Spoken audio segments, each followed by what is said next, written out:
안녕하세요. 저는 경기도에 사는 30대 여성입니다. 얼마 전 친했던 대학교 동창이 이혼했다는 소식을 들었어요. 사실 그 동창은 아버지가 돌아가시고 어머니와 단둘이 정말 힘들게 살다가 제법 부유한 가정의 아들과 결혼을 했어요. 결혼 후 동창회 모임에 왔는데 명품을 휘감고 나왔더라고요. 얼굴도 매우 좋아 보이고요. 그래서 돈 많은 집에 시집가서 잘 살고 있는가 보다고 생각했어요. 그런데 알고 보니 남편과 시댁이 돈 없는 친정과 동창을 많이 무시했다고 해요. 처음에는 그냥 은근히 말로 비꼬았지만 점점 친정을 무시하고 인격을 모독하는 말을 하고 결국에는 시어머니한테 손찌검까지 당하고 나니 더는 이렇게 살아서는 안 되겠다 싶어 이혼을 결심했다고 하더라고요. 동창의 안타까운 이야기를 듣고 나니 저의 파란만장했던 이혼 과정도 생각나서 이렇게 사연을 보냅니다. 제가 이혼을 하게 된 이유도 동창과 마찬가지로 돈 때문이었어요. 그러나 저는 동창과는 반대로 시댁이 너무 가난해서 이혼을 하게 됐습니다. 저와 남편은 둘 다 꽤 괜찮은 회사에 다니고 있었어요. 그래서 둘이 결혼을 하면 재벌만큼은 아니더라도 넉넉하게 살 수 있겠다고 생각을 했죠. 그런데 결혼 준비를 하며 시아버지가 몇 년 전에 보증을 잘못 써 빚이 많이 있다는 것을 알게 되었어요. 시아버지가 참 좋으신 분이긴 한데 거절을 잘 못하시거든요. 그런 성격 때문에 남편이 정말 많이 답답해하고 그런 모습은 절대 닮지 말아야지 생각하며 자랐다고 하더라고요. 아무튼 시아버지의 보증 때문에 빚을 많이 지게 되자 남편 월급의 대다수가 집안 빚 갚는 데 나가고 있었어요. 그러니 남편은 월급을 많이 받아도 모아둔 돈은 거의 없었어요. 상견례하기 전에 이런 사실을 알게 되었지만 저는 그래도 결혼에는 망설임이 없었어요. 왜냐하면 저도 남편도 다니는 회사의 복지도 좋고 급여도 또래와 비교하면 꽤 높았거든요. 특히 남편의 회사는 매년 월급을 많이 올려주는 회사로 유명했어요. 그래서 시댁의 빚 문제는 둘이서 힘을 모으면 충분히 해결해 나갈 수 있다고 생각했죠. 결혼을 준비하며 신혼집을 구해야 하는데 남편이 모은 돈이 없고 제가 가진 돈으로도 집을 사기에는 조금 부족한 상황이었어요. 그런다고 굳이 대출을 받고 싶진 않았어요. 그래서 많은 고민 끝에 우리는 제 명의로 된 오피스텔에서 살기로 했어요. 그 오피스텔은 제가 20살이 되던 해에 성인이 된 기념으로 부모님께 받은 선물이었어요. 일단 둘 다 집을 새로 구할 만큼 넉넉한 돈이 없으니 돈이 모일 때까지 그 오피스텔에 들어가 살기로 한 것이죠. 이 오피스텔은 풀옵션이라 딱히 살 가전제품도 없었어요. 결혼하며 남편이 산 것이라고는 자신의 취미를 위해 산 80인치의 TV와 책상, 최고급 의자, 고성능의 컴퓨터가 다였어요. 사실 남편은 집에서 영화 보고 게임하는 것을 좋아하거든요. 그래서 모니터도 가장 큰 것으로 컴퓨터도 항상 고성능으로 사곤 했어요. 그래도 저는 너무 행복했어요. 비록 남편에게 커플링밖에 받은 것이 없지만 남들은 결혼하며 혼수에 뭐에 돈이 많이 든다고 하던데 저는 정말 결혼식에 신혼여행 비용 말고는 돈이 거의 안 들었거든요.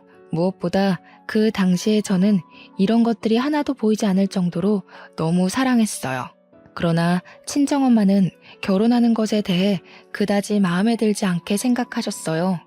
아무리 그래도 그냥 친구랑 동거하는 것도 아니고 명색이 결혼인데 내 명의로 있던 오피스텔에서 살고 사위라는 것은 아무 준비도 하지 않는 모습이 마음에 들지 않는다고 하시더라고요.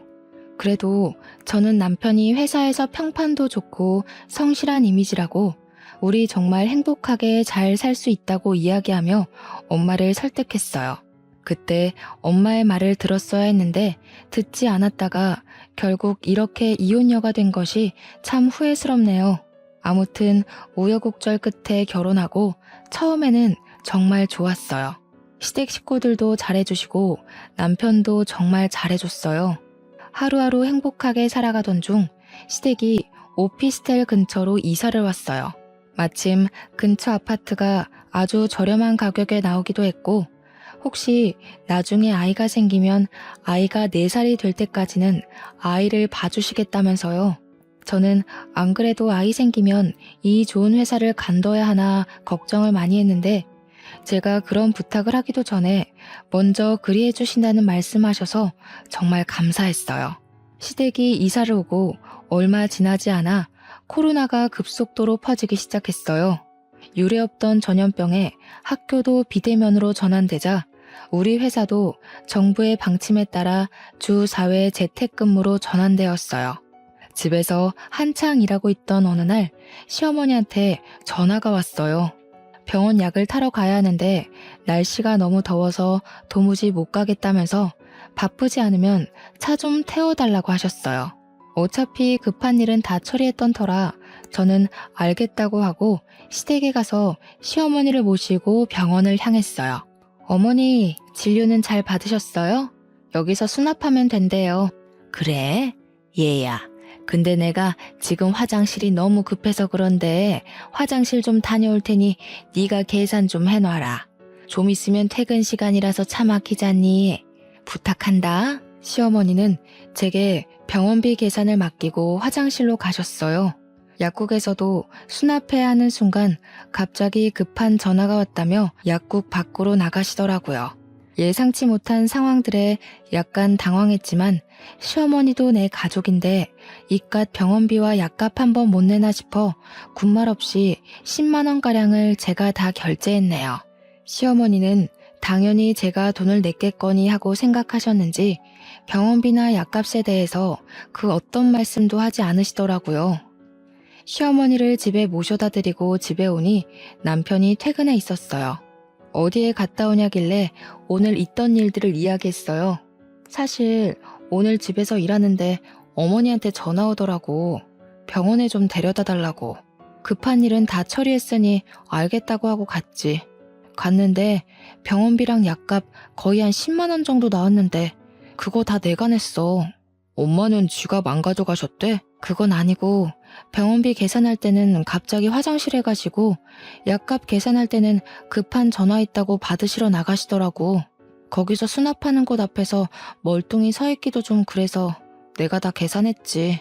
그래? 잘했네. 그런데 뭔가 조금 기분이 이상하더라고.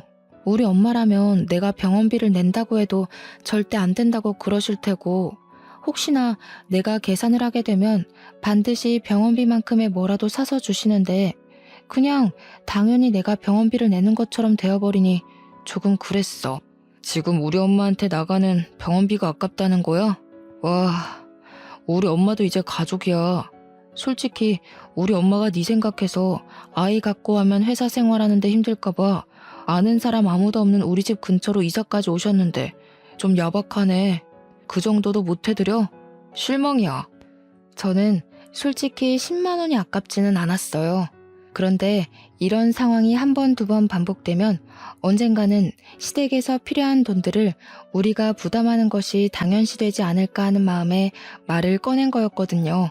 사실 우리도 지금이야 돈을 잘 벌지만 아이 없을 때 차곡차곡 모아놔야 나중에 아이가 크고 돈 많이 들 때 넉넉하게 키울 수가 있잖아요. 그런 생각에서 한 말인데 남편은 그저 화만 내며 속 좁은 사람 취급을 하니 섭섭하더라고요. 그런데 또 남편의 입장에서 생각을 해보면 자기 엄마에게 다른 돈도 아니고 병원비와 약값으로 생색내는 것처럼 보일 수도 있겠다는 생각이 들더라고요. 그래서 남편에게 내가 생각이 짧았다고 미안하다고 사과를 했어요.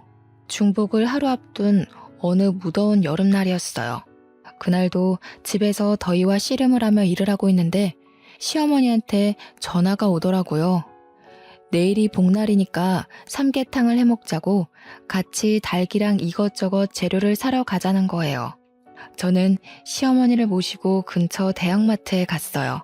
삼계탕 재료만 사신다던 시어머니는 삼계탕 재료에 각종 반찬거리, 집에 큰 솥단지가 없다며 대용량 곰솥 냄비, 가격이 저렴하다며 프라이팬과 각종 주방용품, 화장실에 수납장이 고장났다며 미니 수납장까지 고르시더라고요.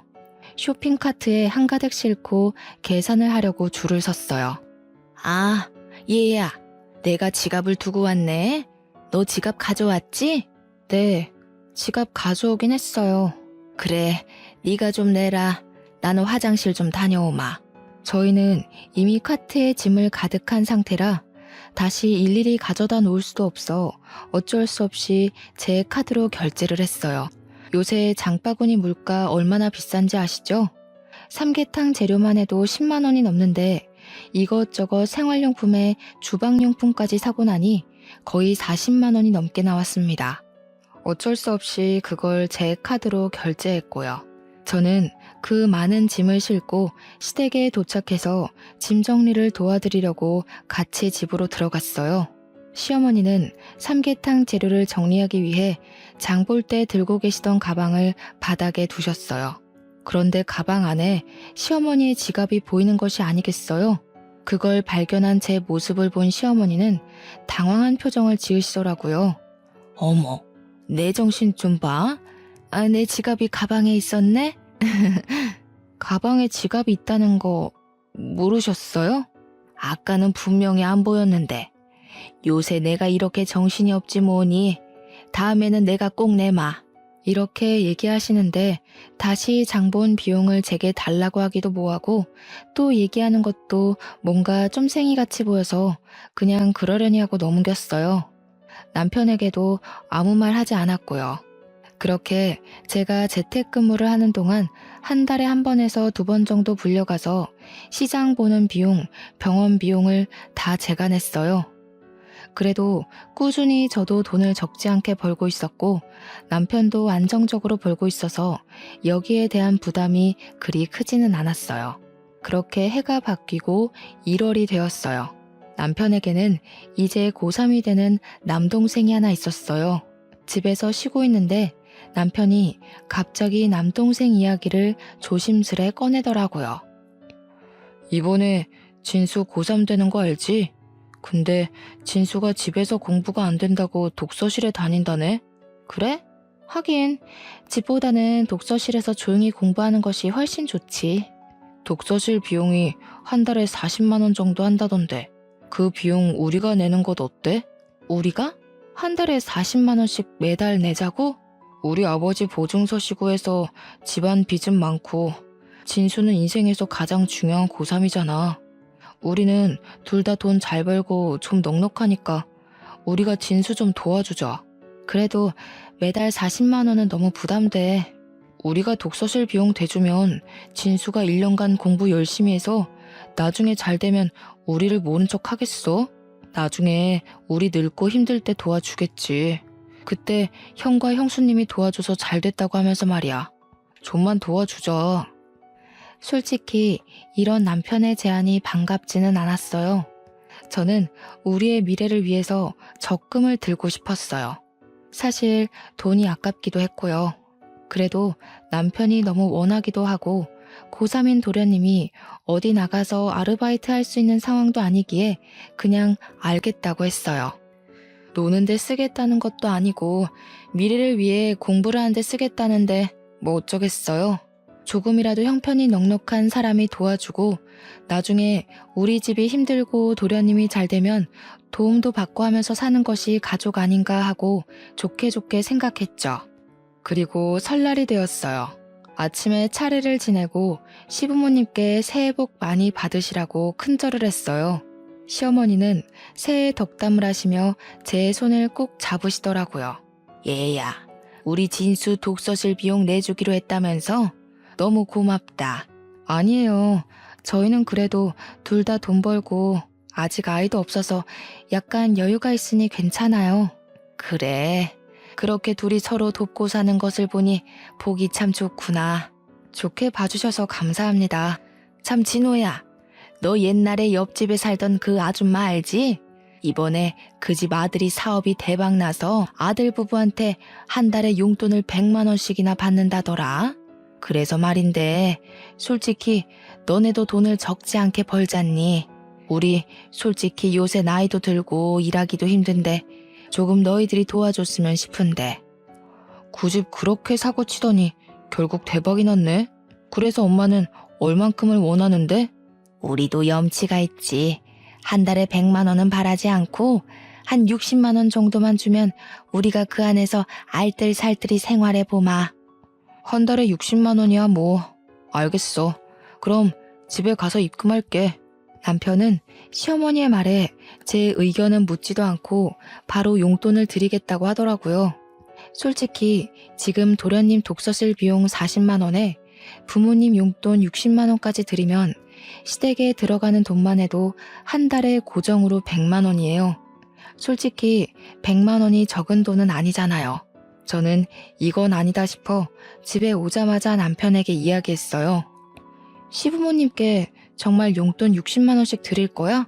그러면 도련님 독서실 비용 40만 원에 시부모님 용돈 60만 원까지 한 달에 100만 원이야. 매달 100만 원씩 고정으로 시댁에 나간다고. 진수 독서실 비용은 올해만 내면 되고 그럼 내년부터는 한 달에 60만 원만 나가면 되잖아.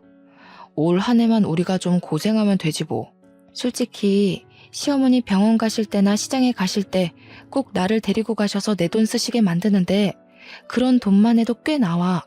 그런데 거기에 60만 원까지 추가로 드리자고? 우리가 뭐 갑부야? 막말로 로또라도 당첨됐으면 얼마든지 그렇게 해드릴 수 있어. 그런데 우리도 솔직히 이제 돈을 모으고 생활해야 하는데 우리 돈 자꾸 시댁으로 가면 우리는 돈 언제 모아? 엄마가 자꾸 시장이나 병원에 가실 때 네 돈을 쓰게 하니까 용돈을 드리자는 거야. 차라리 아예 고정으로 용돈을 드리면 아마 그 안에서 병원비랑 생활비를 다 해결하시겠지. 설마 그 용돈 따로 받고 또 병원비 생활비 다 우리에게 부담하게 하시겠어? 남편의 말을 듣고 보니 매달 병원이나 시장에 갈 때 같이 가서 계산해 드리는 것보다는 차라리 한 달 금액을 정해두고 드리는 게 더 좋을 것 같다는 생각이 들었어요. 그래서 저와 남편은 한 달에 60만 원씩 시어머니 통장으로 이체를 했어요. 그때까지만 해도 전 이제는 정말 시어머니와 함께 시장이나 병원에 갈 때 제가 결제할 일은 없을 줄 알았어요.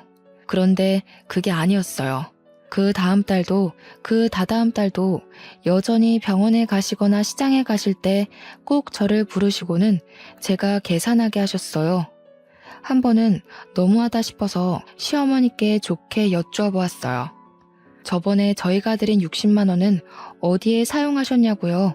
그랬더니 한 번은 친한 친구의 딸이 결혼해서 축의금 주고 돈이 없다고 하시고 한 번은 친구의 노모가 돌아가셔서 부의금을 하느라 돈이 없다고 하시더라고요.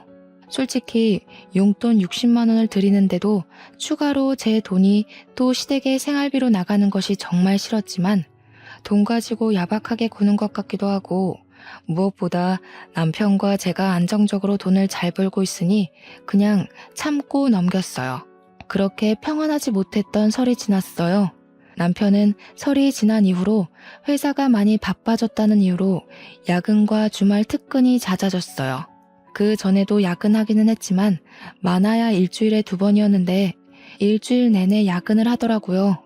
반면 우리 회사는 여전히 재택근무를 하고 있었어요. 전 직원이 매일 출근했던 코로나 전보다 주 4일 재택근무를 하였을 때 직원들의 업무 효율성이 더 높아져 이제 주 3일 재택근무를 시행하고 있었거든요. 남편은 회사에서 매일 늦게 오고 저는 집에서 열심히 일하고 있는데 남편이 회사에 있을 시간인데 집에 오더라고요. 표정도 매우 안 좋고 회사의 짐을 다 가지고 왔어요. 남편에게 이 시간에 무슨 일이냐고 물어보니 회사를 잘렸다는 거예요. 그런데 잘린 이유가 조금 이해가 되지 않았어요. 남편 회사는 자동차 부품을 만드는 회사예요.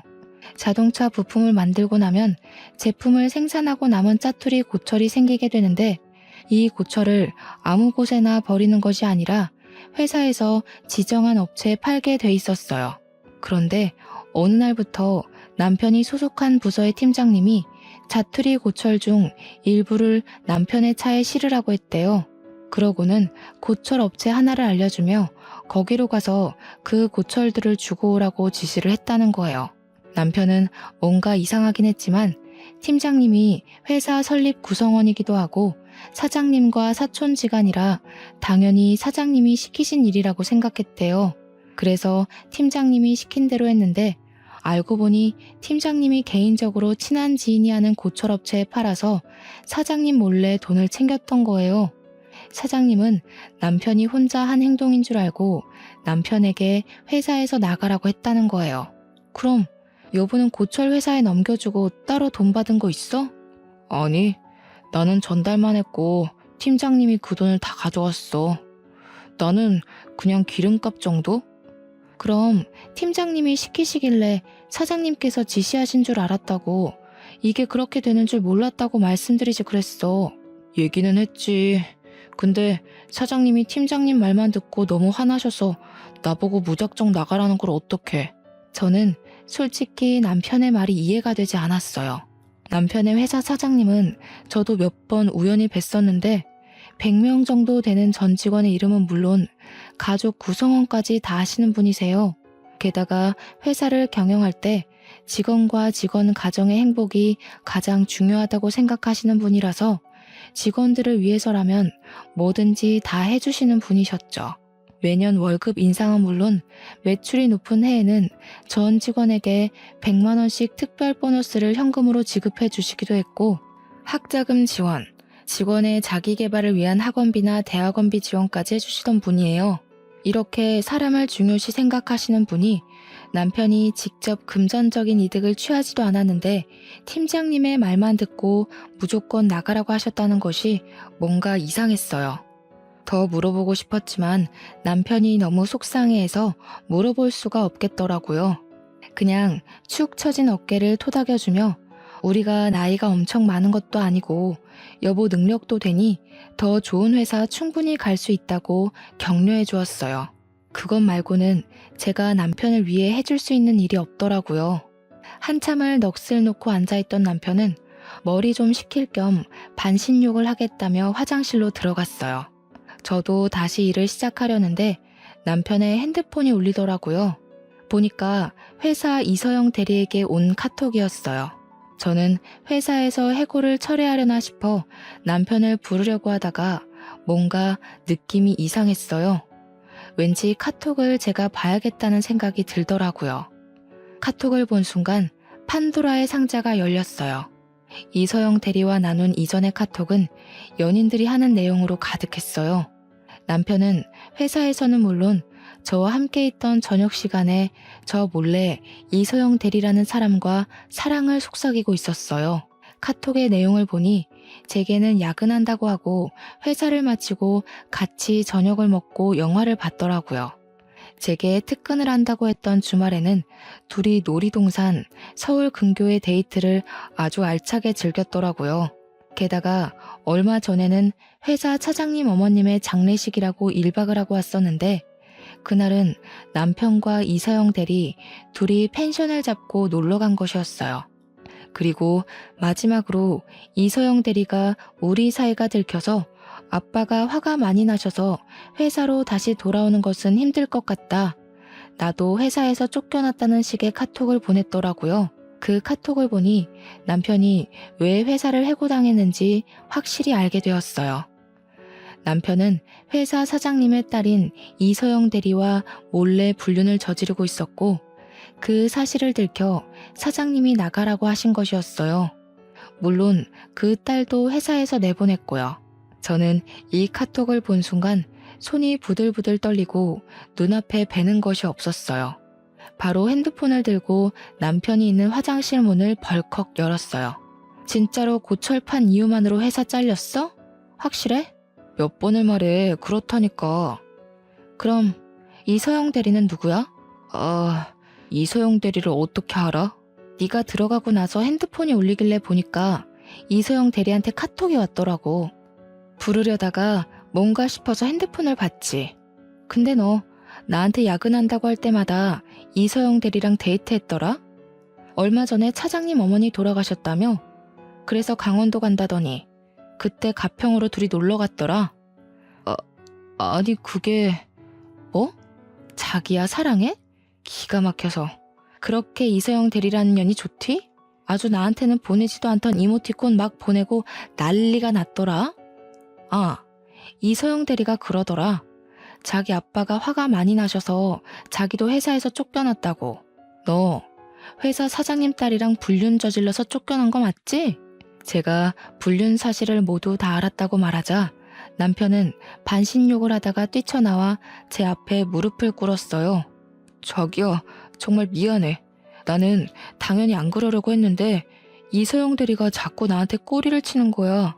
그러면서 나랑 사귀면 아빠인 사장님께 잘 얘기해서 월급도 많이 올려주겠다고.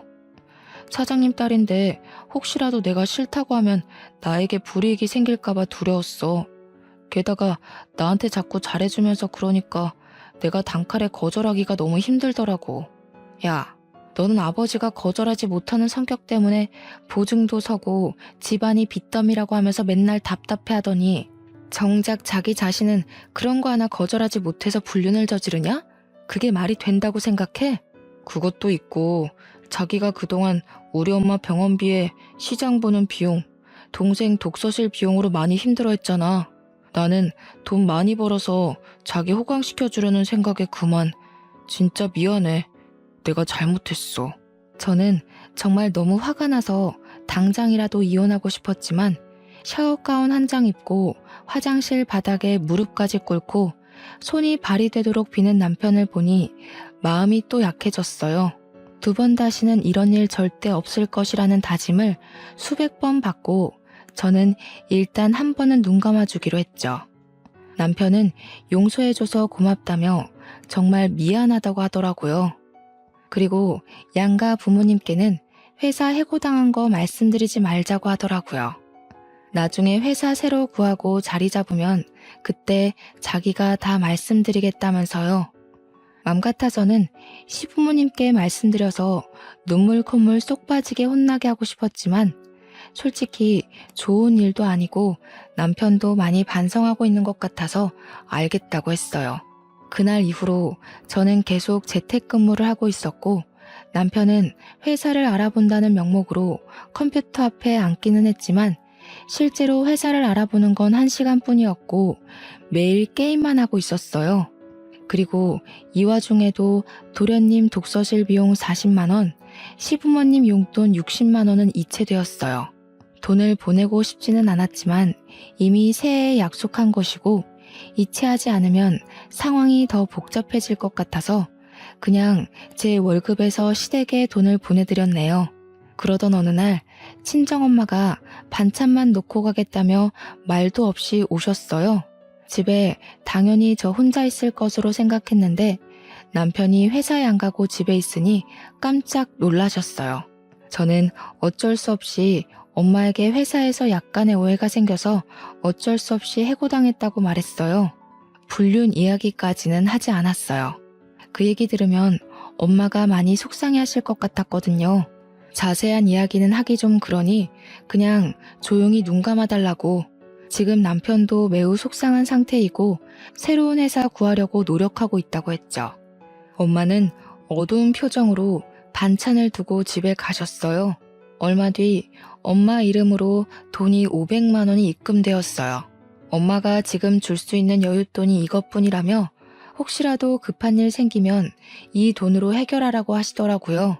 저는 결혼해서 잘 사는 모습을 보여드리고 싶었는데 부모님께 걱정만 끼쳐드린 것 같아서 너무 죄송하더라고요. 그래도 앞으로라도 잘 사는 모습을 보여드리기 위해 저는 더 열심히 일하고 알뜰살뜰하게 살아야겠다고 다짐했어요. 남편의 백수생활 2주일째.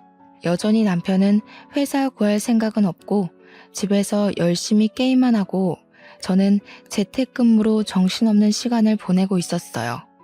열심히 일하는데 시어머니한테 또 전화가 오더라고요. 병원에 가야 하니 데려다 달라고요. 여보, 지금 어머니가 병원 가신다고 데려다 달라는데 자기가 한 번만 가면 안 돼? 지금 우리 엄마는 나 회사에 잘 다니고 있는 줄 아는데 내가 어떻게 가? 말이 된다고 생각해? 바쁘더라도 잠깐 머리 식힌다 생각하고 네가 가. 일은 이따 밤에 이어서 하면 되잖아. 어머니랑 같이 가길 바랬던 내가 등신이지. 아, 나 간다. 저는 남편에게 있는 짜증 없는 짜증을 다 내며 시댁으로 갔어요. 그곳에서 시어머니를 모시고 병원을 가서 병원비, 약값 모두 다 제 카드로 결제를 했네요. 또 시어머니는 지갑을 가지고 오시지 않았더라고요. 시댁에 모셔다 드리는데 시어머니는 내일은 시장에 장 보러 가야 하니 또 같이 가자고 아침 10시까지 시댁 앞으로 오라고 하시더라고요. 저도 시장에 장 볼 것이 있기도 해서 알겠다고 하고 집에 왔어요. 다음날 아침 시댁에 가려고 준비 중인데 남편은 거실에서 술 먹고 게임을 하다가 늦게 잠든 모양이더라고요. 소파에 누워 코골며 자고 있길래 저 시댁에 간다고 흔들었어요. 깨워도 못 일어나는데 짜증이 확 나더라고요. 저는 정신없이 자는 남편의 등을 확 때린 후 신경질 내는 남편을 두고 시댁으로 갔어요. 시어머니는 장바구니를 들고 집 앞에 서 계시더라고요. 시어머니와 함께 장을 보고 그날도 역시 장 본 비용은 다 제가 냈네요. 시어머니는 일부러 그러셨는지 정말 실수로 가져오지 않으셨는지 모르겠지만 오늘도 지갑을 가지고 오시지 않았더라고요. 장을 본 것을 들고 시댁으로 가서 장 본 것들을 정리하는데 시어머니가 잠깐 거실에 앉아보라고 하시더라고요. 얘야, 우리 진수 내년이면 이제 대학교 가는 거 알지? 애가 마음을 얼마나 독하게 먹었던지 독서실에서 매일 자정해 오고 하더라. 아주 서울대 가겠어. 네, 도련님은 원래 성실하시고 공부도 잘하셔서 분명히 원하는 곳에 갈 수 있을 거예요. 그래서 말인데 내년에 진수 대학교 입학금과 학비 일부만 좀 지원해 줄 수 있겠니? 네? 대학교 입학금과 학비가 얼마나 비싼데 그것을 어떻게 지원해요? 왜 못하니? 너 젊을 때부터 한 회사 계속 다녔으니 퇴직금도 적지 않을 것이고 그 퇴직금 조금 먼저 받고 대출 좀 받아서 진수 학비 지원해주면 되지. 우리가 모아둔 돈이 없어서 그래. 어머니, 제 퇴직금은 제가 그동안 열심히 일해서 생긴 돈인데 그걸 어떻게 도련님 학비에 써요? 저는 제 퇴직금을 왜 도련님 학비에 써야 하는지 모르겠어요. 난 너를 가족으로 생각했는데 참 서운하네. 학비 전부를 지원해달라는 것도 아니고 일부만 해달라는 것인데 그게 그리 어려운 일이니? 네가 돈이 없는 것도 아니고 옛날에는 첫째가 동생들 다 학비 대주고 했다. 그야 옛날이죠. 저는 제 퇴직금으로 도련님 학비 대주는 것은 조금 그러네요. 게다가 저희 신혼집도 대출빚 가지고 시작하기 싫어서 일부러 제 명의의 오피스텔에서 살고 있는데 도련님 학비 대준다고 대출받는 건 더더욱 아닌 것 같아요. 그리고 말이 나와서 말인데요.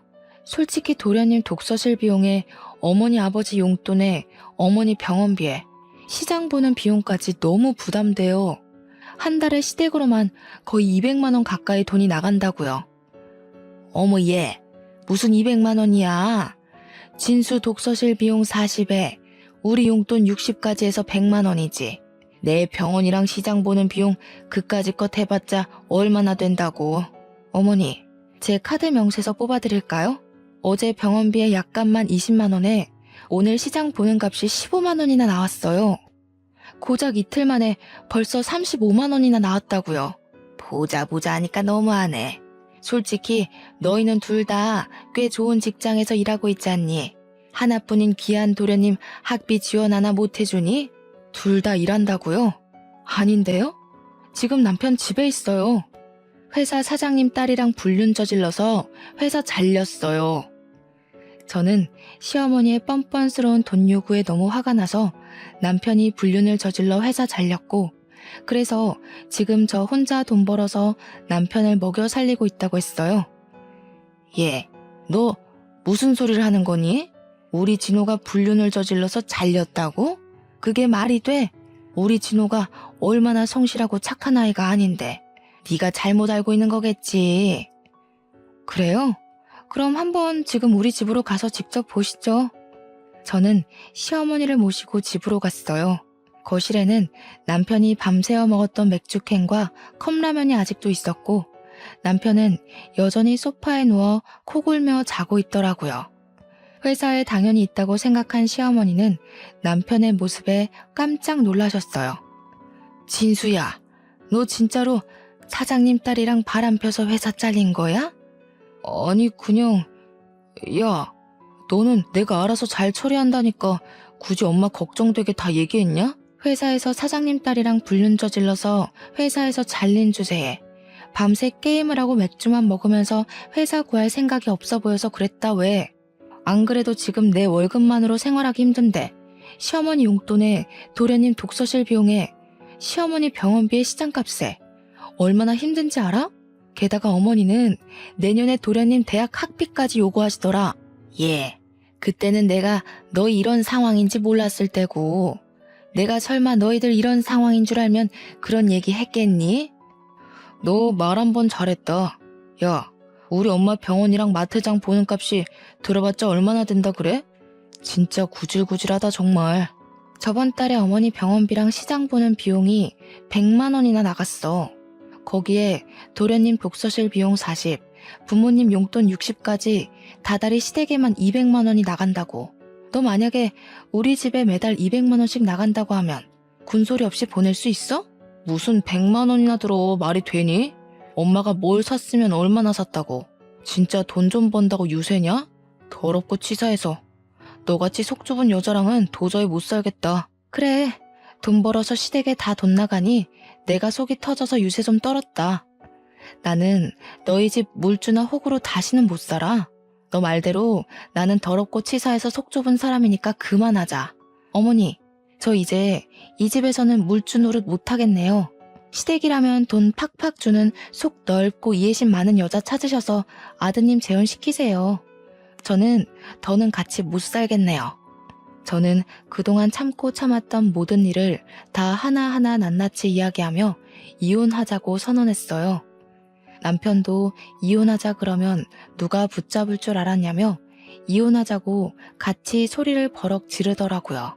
그 모습에 저는 정말 이혼할 결심으로 집에 있던 옷과 화장품, 노트북 등 당장 사용할 짐을 모두 쌌어요.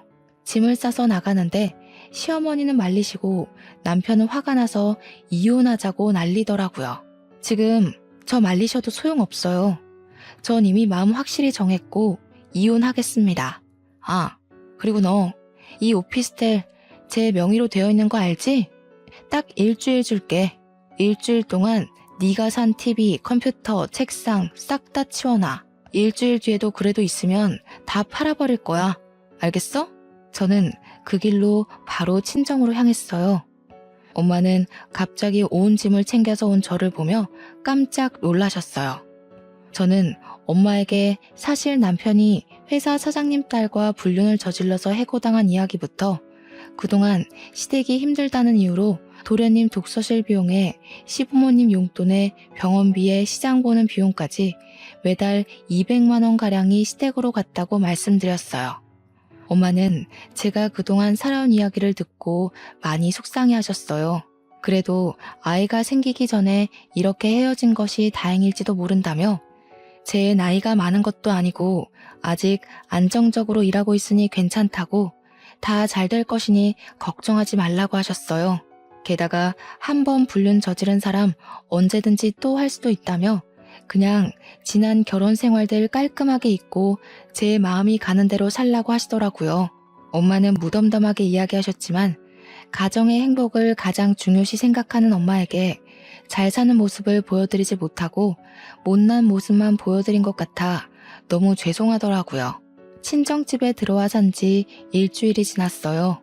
그동안 남편은 아무 연락이 없길래 저는 당연히 이혼할 생각에 연락이 없는 줄 알고 이혼 서류를 작성해서 오피스텔로 갔어요.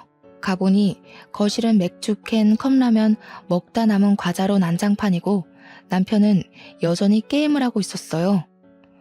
친정 갔다 왔어?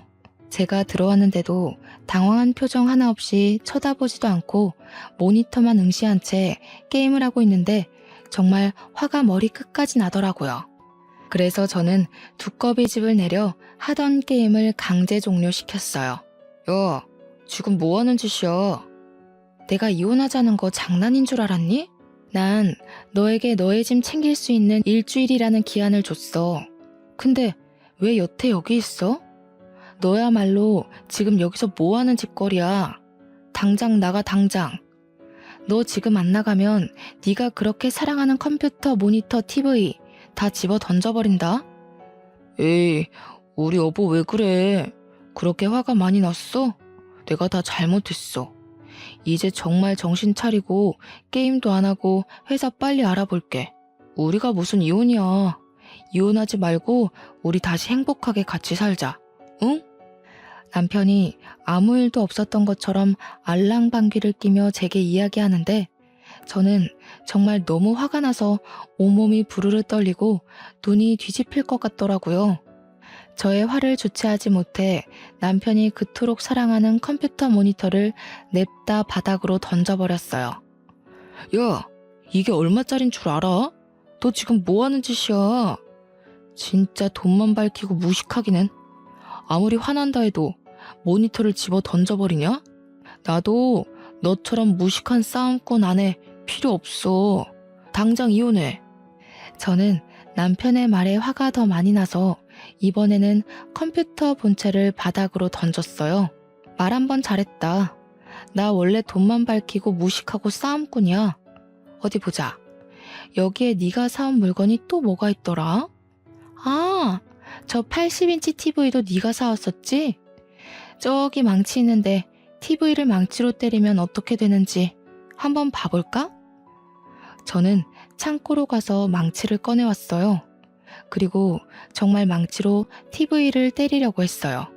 남편은 이제야 사태의 심각성을 깨닫고 망치를 들고 있던 저의 팔을 잡더라고요. 제발 그만해. 화 좀 삭혀. 이게 지금 얼마짜린데 다 부수고 있어. 내가 눈앞에서 사라지면 그냥 둘 거지? 나 잠시 시댁에 갔다가 내일 다시 올 테니까 화 좀 풀어. 그리고 우리 다시 얘기하자. 응? 제발 TV는 그냥 둬. 절대 부수면 안 돼? 네가 지금 시댁에 가 있다 해도 우리 이혼 사실은 변하지 않아. 그리고 지금 저 컴퓨터 TV 다 합쳐도 그동안 너네 부모랑 동생이 나한테 뜯어간 돈보다 작을 것 같은데 내가 훨씬 더 손해 아닌가? 어차피 내가 손해니까 저 TV 다 부셔도 되겠다. 그치? 제발 그만해. 그러다가 너 진짜 나도 치겠어. 지금 내가 이성을 더 잃으면 정말 너를 이 망치로 때리고 뉴스에 나올 수도 있을 것 같거든? 그러니까 내가 진짜로 그렇게 하기 전에 당장 너네 집으로 꺼져. 그리고 너네 부모한테 가서 우리 이혼한다고 확실히 다 얘기해. 알겠니? 남편은 이성의 끈을 겨우겨우 붙잡고 있는 저를 두려운 눈빛으로 보며 도망치듯이 나갔어요. 저는 남편이 나가자마자 80인치 TV도 망치로 때려 부셨어요. 이걸로는 분이 풀리지 않아 게임할 때 불편하다고 샀던 100만원짜리 의자도 부수고 책상 다리도 하나 부서뜨렸죠. 이렇게 남편이 사온 모든 물건을 다 부수고 나니 조금 진정이 되더라고요. 저는 바로 용달차를 불러서 부서지고 망가진 컴퓨터, TV, 책상, 의자에 이혼 서류까지 다 시댁으로 보내버렸어요. 잠시 뒤 시어머니한테 전화가 오더라고요. 얘, 너 이게 무슨 짓이야? 진우는 네가 눈이 뒤집혀서 널 때리려 했다고 하지 않나? 이 다 부서진 것들은 뭐야? 이혼 서류는 또 뭐고? 너 정말 이혼하겠다는 거니? 네, 저 이혼하려고 짐 정리한 거예요. 여기 원래 제 명의의 오피스텔이었잖아요. 여기 오피스텔에서 시어머님, 아드님 물건들 다 보내드렸는데 뭐가 잘못됐나요? 남자가 바깥일 하다 보면 억울한 일을 당할 수도 있고 잠깐 흔들릴 수도 있지. 그거 가지고 이렇게까지 일을 키워야겠니? 나 때는 말이다. 남편이 몇 년간 돈 한 푼 못 벌어와도 그래도 남편 믿고 살아왔다. 하여간 요즘 젊은 것들은 걸핏하면 이혼한다는 소리지. 어머니 아들이요. 밖에서 불륜 저지르고 왔어요. 그래도 전 참았어요. 근데 어머니, 남편 모두 저를 물주나 호구로 생각하고 저에게 돈 맡긴 사람처럼 돈 달라고 그러는데 전 그 사이에서 도무지 같이 못 살겠네요. 저는 옛날 사람들처럼 착하지가 못해서요. 아, 제가 이혼 서류 같이 보냈죠? 어머니 아들한테 그 서류 작성해서 내일 아침 9시까지 법원 앞으로 오라고 전해주세요. 만약에 안 오면 저 이혼 소송 갈 거예요. 그리고 오피스텔 비밀번호도 바꿨으니 이제 2번 다시는 이 집 올 생각 하지도 마세요. 아시겠어요? 남편과 한바탕 싸우고 시어머니한테도 그동안 쌓인 이야기 다 하고 나니 속이 좀 후련하더라고요. 정신 좀 차리고 어질러진 집을 정리하고 저는 혼자 맥주를 마시다가 잠이 들었어요. 그리고 다음날 아침 9시에 법원으로 가니 남편이 이혼 서류를 작성해서 왔더라고요. 우리는 아무 말 없이 이혼 서류를 냈어요. 그리고 오피스텔에 다시 갔는데 혼자 오피스텔에 있으니 자꾸 남편 생각이 나서 화가 나 견딜 수가 없더라고요. 거기서 계속 살다가는 제가 화병이 나서 죽을 것만 같아 그 길로 오피스텔을 헐값에 팔아버리고 친정집에 아예 들어갔어요. 그 뒤로 저의 이혼은 재빠르게 진행됐어요. 둘이 같이 산 시간이 짧고 재산 분할할 것도 없고 아이도 없으니 정말 빠르게 이혼 처리가 되더라고요. 이렇게 저의 결혼 생활은 이혼으로 끝맺음 되었답니다. 저는 사실 결혼은 서로가 사랑하는 마음만 있으면 될 줄 알았어요. 그동안은 사람들이 다들 결혼을 할 때 조건을 보는 모습을 보며 속물이라고 생각하며 속으로 비난했었거든요. 그러나 제가 이혼이라는 큰일을 겪고 또 친구의 이혼 소식을 들으니 생각이 바뀌었어요. 결혼할 때 상대의 성격이나 인품도 봐야 하지만 집안의 경쟁력도 반드시 확인해서 경제적 수준이 비슷한 집안이 결혼해서 사는 것이 가장 행복한 삶을 사는 것이 아닐까 하는 생각이 드네요. 경제적으로 차이가 나게 되면 아무래도 더 부유한 쪽이 그렇지 못한 쪽을 무시하게 되는 것 같아요. 무시하지 않는다 해도 어려운 집안은 넉넉한 집안에 자꾸 기대하게 되고 그 기대에 만족하지 못하면 실망을 하게 되죠. 반대로 경제적으로 넉넉한 집안은 어려운 집안의 요구에 딱 잘라서 거절하기도 맞춰주기도 어려운 애매한 상황이 반복되며 스트레스를 받게 되는 것 같아요. 이러한 말하지 못할 애매한 상황들이 쌓이고 쌓여 폭발하게 되고 결국엔 이혼하게 되는 것 같아요. 물론 경제적으로 차이가 크게 나도 제 생각과는 다르게 잘 맞춰서 살아가는 사람들도 분명히 있을 거예요. 그러나 저는 이러한 가정이 될 확률은 로또에 당첨될 만큼 매우 낮은 확률이지 않을까 하는 생각을 해봅니다. 저는 당분간은 결혼에 대한 생각이 없어요. 그냥 지금처럼 친정 부모님과 함께 살며 제가 좋아하는 일을 하며 저 자신만을 위해 살고 싶어요.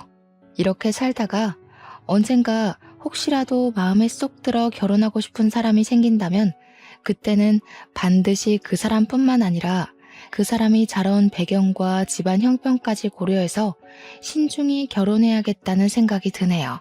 전국에 결혼을 앞둔 예비 신랑, 예비 신부가 있다면 반드시 상대의 집안의 경제력을 확인하세요.